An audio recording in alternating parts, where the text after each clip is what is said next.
Être compétitif, ça veut dire quoi? Ça veut dire vouloir passer devant un autre. Mais on apprend que ça à l'école. Ben, on a bien tort.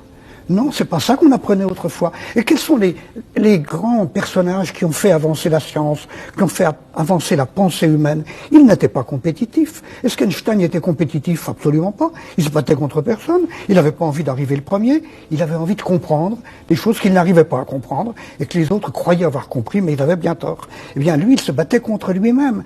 La compétition, mais il faut y réfléchir un peu. Chaque fois que l'on accepte la compétition, on accepte de mépriser quelqu'un, de le détruire, et on est en train de se détruire soi-même, puisque un beau jour on perdra. C'est pas sérieux, ni pour un État, ni pour une collectivité quelconque, ni pour un individu. Être compétitif, ça ne peut pas être le bon moteur. Il y a d'autres moteurs dans la vie. Et malheureusement, on nous raconte aussi que la sélection naturelle veut que les meilleurs gagnent. C'est faux. C'est jamais le meilleur qui gagne. On gagne pas. Simplement, il faut survivre, il faut avancer, il faut être meilleur que soi-même. C'est complètement différent. Mais quand est-ce qu'on l'aura compris? Je crois que actuellement, le drame de la Terre entière, c'est que la société qui domine, la nôtre, a pris comme moteur la compétition. Mais il faut y réfléchir. C'est forcément un poison.